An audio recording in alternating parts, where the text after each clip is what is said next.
আসসালামু আলাইকুম সুপ্রিয় দর্শক, নিউজ দর্পণ সংবাদে আপনাদের স্বাগত। সংবাদ পড়ছি রুবাইদা তাবাসসুম বুলবুল। 11 পেশায় যুক্ত হতে পারবেন না এমপিও শিক্ষকরা, জরুরি নির্দেশনা। বেসরকারি শিক্ষা প্রতিষ্ঠানের এমপিওভুক্ত শিক্ষকরা মসজিদের ইমামতি, দোকান পরিচালনা সহ 11টি পেশায় যুক্ত হতে পারবেন না। রবিবার 14 ডিসেম্বর মাদারীপুরের কালকিনি উপজেলা মাধ্যমিক শিক্ষা অফিস থেকে এ সংক্রান্ত নির্দেশনা উপজেলার সব স্কুল কলেজে পাঠানো হয়েছে। চিঠির সত্যতা নিশ্চিত করে কালকিনি উপজেলা মাধ্যমিক শিক্ষা কর্মকর্তা মোহাম্মদ আশরাফুজ্জামান গণমাধ্যমকে বলেন, মাধ্যমিক ও উচ্চশিক্ষা অধিদপ্তর থেকে 11টি পেশা উল্লেখ করে আমাদের একটি চিঠি পাঠানো হয়েছে। এই চিঠির বিষয়টি আমরা নোটিশ আকারে স্কুল কলেজগুলোতে পাঠিয়েছি। নির্দেশনা অমান্য করলে এমপিও নীতিমালা অনুযায়ী প্রয়োজনীয় ব্যবস্থা গ্রহণ করা হবে।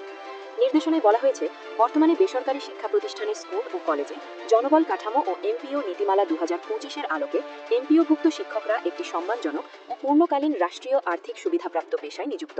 এমত অবস্থায় তাদের পেশাগত দায়িত্ব ও সময়ের পূর্ণ সদ্ব্যবহার নিশ্চিত করার লক্ষ্যে শিক্ষকতার পাশাপাশি কোনো অতিরিক্ত লাভজনক পেশায় সম্পৃক্ত হওয়া নীতিগতভাবে নিষিদ্ধ ঘোষণা করা হলো।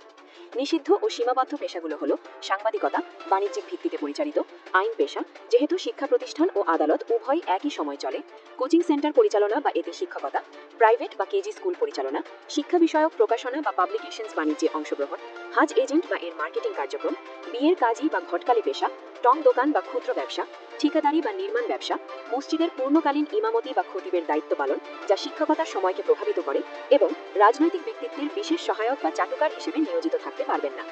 নির্দেশনায় আরও বলা হয়, কোনো শিক্ষক যদি স্বেচ্ছাশ্রমে ধর্মীয় বা সামাজিক কাজে যুক্ত থাকেন তা অবশ্যই নির্দিষ্ট সীমার মধ্যে থাকতে হবে, যাতে মূল পেশাগত দায়িত্বে কোনো ব্যাঘাত না ঘটে।